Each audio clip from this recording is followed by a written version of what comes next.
Madden NFL 20 topped the charts for U.S. digital sales of PlayStation 4 games for the month of August, making it the best-selling title for 2 consecutive months.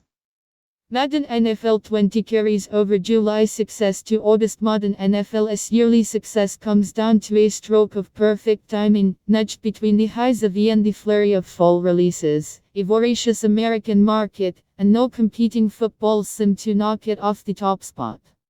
This dominance is unlikely to carry over into September, as Madden NFL 20 squares off with the anticipated release of heavy hitters Gears 5 and Borderlands 3 alongside the usual deluge of esports titles like FIFA 20, NONO, and 2K's NBA that draw huge player interest. Nevertheless, 2 months running is no small feat and goes to show just how popular the franchise remains despite introducing very few new features and offering very much the same package as last year as Madden NFL 19.